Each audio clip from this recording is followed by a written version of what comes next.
It's Monday, the 9th of September 2024. Welcome to the Fast 5 Business News by Fear and Greed, where we give you the top 5 business stories you need to know in just 5 minutes. I'm Michael Thompson, and good morning, Sean Aylmer. Good morning, Michael. Sean, 5 stories, 5 minutes. Let's get cracking. Story number 1, the spring selling season kicked off over the weekend with more than 2,000 homes going under the hammer and the preliminary clearance rate picking up to nearly 72%. It's make or break time for many homeowners, real estate agents, and this spring selling season is being watched very closely to see if some Australians really will need to sell their homes. Just like the Reserve Bank Governor Michelle Bullock said last week, so far so good. More than 2,000 homes went to auction, most in Melbourne. That city's preliminary clearance rate came in at 71.1%. Sydney hosted 774 auctions, 73.2% clearance rate. Adelaide 80%, Brisbane 62%, and the ACT 65.5%. The overall clearance rate is above the 10-year average, so the market's still okay, particularly in the smaller cities, but not booming. Of course, last week, Michelle Bullock warned that some Australians will have to sell their homes to cope with higher inflation and interest rates. She also said businesses might have to restructure their operations and lay off staff to survive. Sean, the Reserve Bank has really become something of a political football, I suppose you'd say, in recent weeks, and that focus is going to intensify in coming weeks as more homes go up for sale. Now, a couple of former federal treasurers have weighed into the debate. Yeah, so yesterday Jim Chalmers said government spending is a key reason there hasn't been a recession, and the opposition wants the economy to go into recession for political purposes. It came after former Labor Treasurer Wayne Swan accused the Reserve Bank of punching itself in the face and putting economic dogma over rational economic decision-making. That triggered a response from former Coalition Treasurer Peter Costello, who dared the Albanese government to change the Reserve Bank's inflation target or stop sniping. Dr. Chalmers yesterday ruled out changes to the inflation target, saying he absolutely endorsed it, while also talking up the Reserve Bank's dual mandate of targeting full employment. Bit of a chicken and egg syndrome, this one. Government spending certainly kept the economy out of recession, but it's also pushed up inflation. At the centre of it all, the Reserve Bank. Indeed. All right. Story number 2. Australia has one of the highest shares of part-time employment across OECD countries, but the share of women engaging in shorter working hours has been falling for 10 years, particularly since the pandemic. Around 30% of women and men choose part-time work, but they face a part-time promotion cliff, as in the promotion rates for the part-time workers is half the level of their full-time counterparts. That's according to a Workplace Gender Equality Agency report undertaken by the Bankwest Curtin Economic Centre. Part-time employment is higher in female-dominated sectors and in larger organisations. The part-time total remuneration gender pay gap sits at 2.7% in favour of women.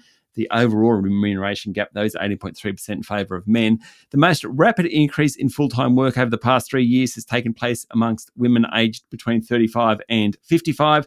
The report recommends that part-time work and other flexible work arrangements be normalised and work practices be redesigned to allow a broader range of work options.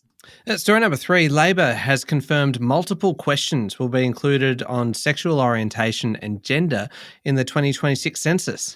Treasurer Jim Chalmers said the census will include a new section on sexual orientation and gender, although the questions will be determined by the ABS at a later date. It's part of the government's efforts to quell the LGBTQ community's anger over its original exclusion from the count. Dr. Chalmers said the government has changed its mind after listening to the community. Only people aged over 16 will be asked sexual orientation and gender questions, and the new topic will also exclude questions about variations in people's sex characteristics. How about this one, Sean? Story number 4, the Cavendish banana may never be the same, with the first genetically modified fruit grown in Australia ripe for picking. Over the weekend, 2 biotechnologists were due to fly to Darwin, drive the Kakadu Road to Humpty Doo and taste the first genetically modified banana grown in Australia.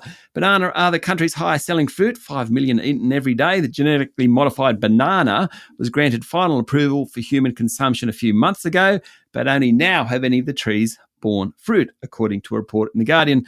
One of the biotechs said the bananas look the same, feel the same, peel the same, smell the same, and he was 99.99% sure they're going to taste the same. That's before he bit into one of them, of course.